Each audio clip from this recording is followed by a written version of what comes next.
दोस्तों, मेरी ये यात्रा पर्यावरण संरक्षण को समर्पित है। मेरी ये यात्रा 9 मार्च 2025 को दिल्ली से शुरू होकर देहरादून, पुरोला होते हुए सांकरी विलेज पहुंची। 10 मार्च 2025 को मैं शाम सांकरी पहुंच गया। नेक्स्ट मॉर्निंग सांकरी से केदारकांठा का पैदल ट्रैक, जो कि 12,500 फीट की ऊंचाई पर है, एक दिन में पूरा किया। इस ट्रैक में न भूलने वाली यादें लिए मैं वापस आ गया शाम सांकरी विलेज। रात सांकरी विलेज में ही बिताई और नेक्स्ट मॉर्निंग 11 मार्च 2025 को मैं निकल गया ओसला विलेज के लिए। सांकरी से पहुंचा धारकोट से टैक्सी से, धारकोट से पैदल गंगाड़ विलेज, जो 2 किलोमीटर दूर था। गंगाड़ विलेज से ओसला विलेज पैदल करीब 4 किलोमीटर।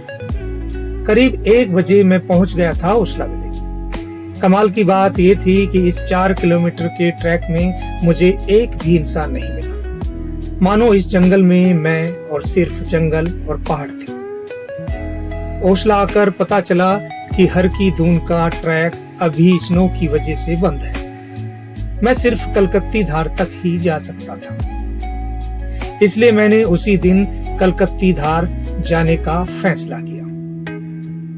जब मैं कलकत्ती धार के लिए निकल रहा था तो मैंने वहां के लोकल लोगों से ये बताया कि मैं कलकत्ती धार से क्या शाम तक वापस आ सकता हूं, तो उन्होंने मुझे न जाने की सलाह दी। लेकिन फिर मैंने उनको बताया कि मैंने लास्ट दिन एक ही दिन में केदारकांठा का ट्रैक पूरा किया है। तब उन्होंने कहा, फिर तो आप आसानी से कलकत्ती धार से वापस आ सकते हैं। कलकत्ती धार ओसला विलेज से करीब 6 किलोमीटर दूर है और इस 6 किलोमीटर के ट्रैक में भी मैं अकेला ही था।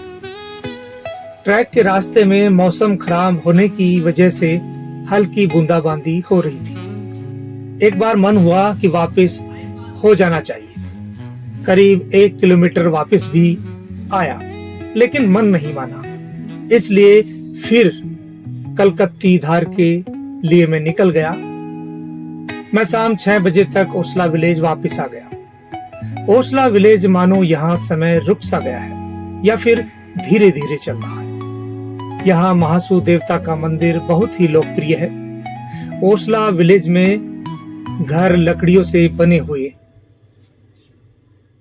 ज्यादातर मकान 2 मंजिला थे। नीचे पशुओं और स्टोर के रूप में प्रयोग किया जा रहा था और ऊपर रहने के लिए। एक रात मैं ओसला में ही रुका। अगली सुबह 12 मार्च 2025 को मैं निकल गया हनोल के लिए। ओसला से पैदल वापस धारकोट और धारकोट से मुझे लिफ्ट मिल गई मोरी तक के लिए, जो कि एक ब्लॉक है। मोरी तक आते आते शाम के 4 बज गए। मोरी से मैं पहुंचा चातरा और फिर चातरा से पैदल 3 किलोमीटर हनोल गया। शाम 6 बजे मैं पहुंच गया हनोल। हनोल में एक फेमस मंदिर है महासू देवता का। इस मंदिर में लोग दूर दूर से पूजा करने आते हैं। यहाँ रात 10 बजे महासू देवता की पूजा होती है। मैं उस पूजा में शामिल हुआ। हनोल में मंदिर की एक धर्मशाला है जहाँ मैंने रात गुजारी। एक गद्दा, कंबल और तकिया 50 रुपए, साथ ही रात का खाना। अगली सुबह जब मैं उठा तो घाटी का मौसम बड़ा ही सुहाना था। हनोल टोंस नदी के किनारे बसा हुआ है। मैं टोंस नदी के किनारे घंटों बैठा रहा। 13 मार्च 2025 को मैं निकल गया पोंटा साहिब के लिए। पोंटा साहिब जाने के लिए पहले मैं गया त्यूनी। हनोल से त्यूनी करीब 15 किलोमीटर दूर है। हनोल से त्यूनी के लिए भी मुझे लिफ्ट मिल गई। त्यूनी में मैंने नाश्ता किया और वहां से हिमाचल प्रदेश की बस से पहुंच गया हरबटपुर, जिसका किराया था 300 रुपए। हरबटपुर से बाई बस में पहुंचा पोंटा साहिब, जो कि हरबटपुर से 16 किलोमीटर दूर है। शाम 3 बजे मैं पहुंच गया पोंटा साहिब। वहां गुरुद्वारे में चाय पी, दर्शन किए और फिर रहने की व्यवस्था में लग गया। गुरुद्वारे के करीब ही किसान भवन में मैंने एक कमरा लिया 600 रुपए में, जो कि महंगा था क्योंकि पोंटा साहिब में 14 मार्च का मेला था, जिसकी वजह से वहां भीड़ थी। रात को यमुना के किनारे टहला और उस रात को पोंटा साहिब को करीब से देखने समझने का मौका मिला। अगली सुबह 14 मार्च को निकल गया देहरादून के लिए। जैसे ही बस स्टैंड पोंटा साहिब पहुंचा तो पता चला होली की वजह से बस नहीं चलेगी। फिर मैंने फैसला किया पोंटा साहिब से देहरादून पर्यावरण जागरूकता पैदल यात्रा करने का, और फिर रात 9:30 बजे मसूरी एक्सप्रेस से दिल्ली के लिए निकल पड़ा।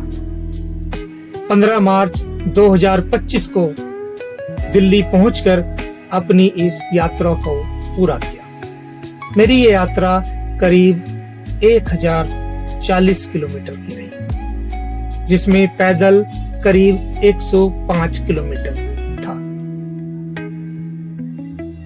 ये पूरी यात्रा मेरी समर्पित थी पर्यावरण संरक्षण के लिए, जिसका एक संदेश था कि जो हमारी पीढ़ियों का कर्ज है इस प्रकृति पर, जो हम नहीं चुका पाए या हमारी जो पूर्वज हैं वो शायद नहीं चुका पाए, तो हम उसको चुका सकते हैं बड़े ही सिंपल तरीके से। हम इतना तो कर ही सकते हैं कि कम से कम अपने नाम का एक पेड़ लगाएं। अपने घर के सदस्य के हर व्यक्ति के नाम का एक पेड़ होगा तो जितनी भारत की आबादी है कम से कम उतने पेड़ तो बढ़ ही जाएंगे।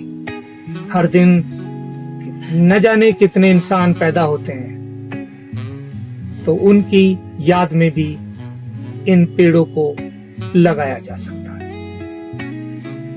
मेरी ये यात्रा और सुझाव आपको कैसा लगा कमेंट करके जरूर बताइएगा। तो गुड बाय दोस्तों, अगली किसी पर्यावरण जागरूकता यात्रा तक के लिए। जय हिंद, जय भारत, जय धरती।